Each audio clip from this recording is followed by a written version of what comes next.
The Middleburg Herald.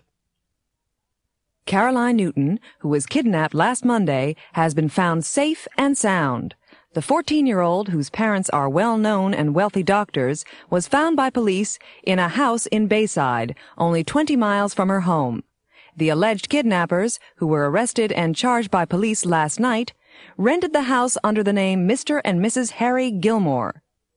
Neighbors, who were suspicious of the new renters, called police. The suspects, whose real names are Jill and Andrew Rowland, confessed to the crime. They had sent a note to the girls' parents demanding $1 million. The so-called wonder drug cure-all, which some doctors have been recommending as a painkiller, has been banned by the Federal Food and Drug Administration. After extensive clinical tests, which were first demanded by Ralph Rader, the drug has been found to produce alarming side effects in laboratory mice. The ban stated that while cure-all is certainly an effective painkiller, the drug speeds up the aging process, which leads to premature hair loss, stiffening of the joints, and loss of memory. Relatives. Marjorie and Felix Hernandez have just come back from a vacation in San Francisco. They are showing photographs of their trip to their friends and neighbors, the Winters. These are our friends. They picked us up at the airport. And that's the cable car. It runs on California Street. This is Marjorie's friend. We visited her. This is the car. We rented it for 2 weeks. The tour guide was very knowledgeable. She spoke 5 languages. And this is Bart. Bart connects San Francisco to Oakland. It's Oakland subway. You remember my Aunt Molly, don't you, Joe? You haven't seen her since you were about 10. Well, she's 86 this year. We visited her at her apartment in San Francisco. And this is our tour group. The tour was fun. The hotel booked it for us. We bought a beautiful bowl from a potter. His store was in the Japan Center, and we met a lot of nice people. We met 2 sisters from Detroit. Their parents live in San Francisco. And this was taken at the restaurant in the hotel. Kevin Costley was sitting at a table next to ours. We saw his movie last week. Describing things. Stolen car. Police Department, Sergeant Wong speaking. My car's been stolen. It's gone. Okay, now calm down. Let me have your name and address. Richard Lockwood, 4512 Eisenhower Boulevard, apartment 18J. All right. Now give me a description of the missing vehicle. Well, it's a 95 Ford Escort, a light gray 4-door model. Oh, it has a thin dark blue stripe along the sides and a dent in the left front fender. What's the license plate number? RJG1224. Hold on just a minute. Hello? I have some good news and some bad news. The good news is that your car wasn't stolen. It was towed for illegal parking. The bad news is that it will cost you $150 to get it back. The real estate agent. Hello, Donna Wu speaking. Hi, Donna. This is Joyce Fine at Ivy Realty. I think I found a house you'll be interested in. Oh, terrific. What's it like? Tell me about it. Well, it's in Arrowhead, the section you wanted. It's a split-level, 3-bedroom, red brick house with white trim. It's only 6 years old and has a large country-style kitchen. How big a yard does it have? It's a 1-acre lot with some nice-sized trees and a very pretty flower garden in back. When do you want to see it? Could we meet there tomorrow afternoon? It sounds perfect. Sure thing. Let's make it at 2 o'clock. Here's the address. Lost and found. Union Station Lost and Found Department. Can I help you? Hello. Yes, I hope so. I left my briefcase on the train this morning. I wonder if it has been turned in. Which train? Oh, the 840 from Concord. And what does your briefcase look like? Well, it's, an average-size rectangular brown leather attaché case with brass locks. We have quite a few that fit that description. Did it have your name on it? No, not my name, but it has my initials by the handle, JFA. Hold on just a minute. Let me take a look. Describing people. Donna. Well, she's really talkative and funny. She's about, well, in her late teens. She's pretty tall, with a really good figure. She has a kind of oval-shaped face and a turned-up nose. Very pretty in a way.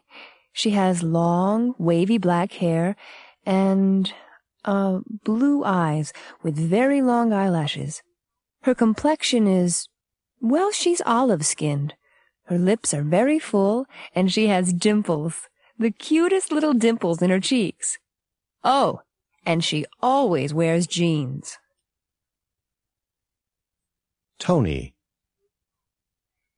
He's a really big guy, well-built with very broad shoulders. Not fat at all, but solid. He's in his early 30s. He's dark-skinned, and he has a long face with thin lips. Oh, and a scar on his chin. He has dark curly hair, almost black, and wears it short but with long sideburns and a mustache. His eyes, I haven't really noticed the color. He wears glasses. Brown, I guess. He has thick eyebrows and kind of a long, straight nose. He's pretty reserved and quiet, sometimes even moody. Janet. She's very sophisticated, well-dressed, one of those expensive haircuts, I'd say she was in her late 30s or early 40s, but she looks younger. She's about average height and very slim. Her hair's very blonde. Dyed, I think, but I'm not sure. It's always very neat, not long. She has light gray eyes with thin eyebrows. Her face is always suntanned and very well made up. It's an attractive face. Not really beautiful, but attractive, handsome, if you know what I mean. High cheekbones, small chin. Oh, and there's a beauty mark on her left cheek. She's a very confident and reliable sort of person, very sociable, and always very, very polite. Bob. Bob's a terrific person. He's elderly, but not really old, cheerful and friendly and funny. He's probably in his early 70s. He has white hair, receding a little, and a small white beard. He's of medium build, a little bit overweight maybe.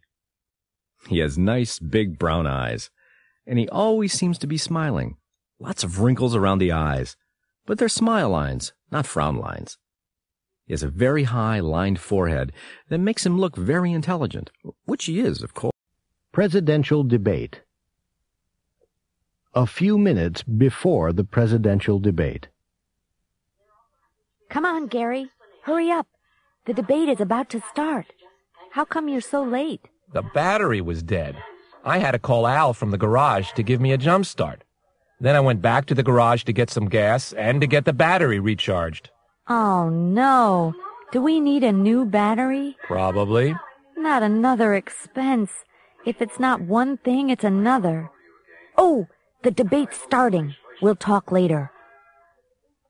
We interrupt our regular television schedule in order to bring you the following presidential debate. Good evening. I'm Carol Moore. As you know, 3 people are running for President of the United States. I will introduce them in a moment. In order to be fair, we will allow all 3 candidates to answer each question.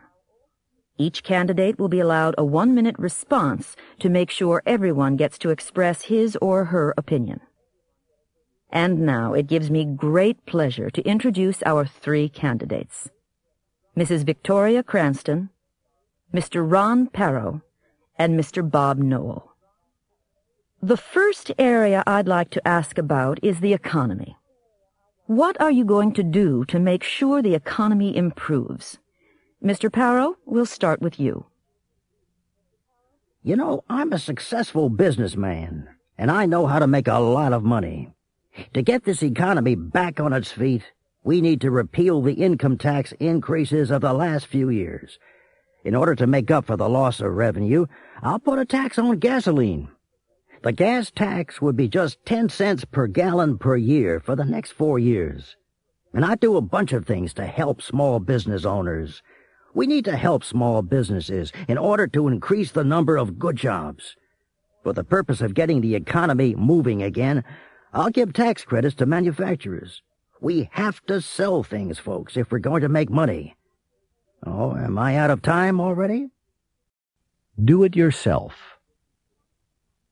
Do It Yourself magazine sponsors a contest every summer to find the winner of the annual Do It Yourself Award. This year, a married couple, Rudy and Irene Cipriani, won. A writer from Do It Yourself is interviewing them at their house.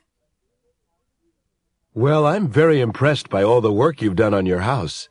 How long have you been working on it? We became interested in do-it-yourself several years ago. Our son Paul was in an accident and lost the use of his legs. He's in a wheelchair. We had to make changes so that he could move around the house. There was no way we could afford to pay to have it done. We had to learn to do it ourselves. How did you go about learning? I decided to go to a vocational school at night so that I could learn cabinet making and electrical wiring. Later, Irene went so that she could study plumbing and general carpentry, too. Tell me about the kind of changes you made to the house. You know, you never realize the problems disabled people have until it affects your own family. Nowadays, most public buildings have ramps so that people in wheelchairs can get in, and buses have lifts so that people with disabilities can get on and off. But just imagine the problems Paul would have in your house. We needed wide halls so that he could move from one room to another, and we needed a big bathroom so that he could be as independent as possible. We had to change a lot. Where did you start? The electrical system. Rudy completely rewired the house so that Paul could turn on and off the lights and plug in appliances. We had to redo the whole house so that Paul could reach things and do what he wanted. What are you working on now? We've just finished redoing the kitchen so that Paul can do a little cooking. Now we're converting the garage into a workshop so that he can make some money fixing appliances. How do you plan to spend the $50,000 prize? We're hoping to start our own construction business so that we can do conversions for people with disabilities.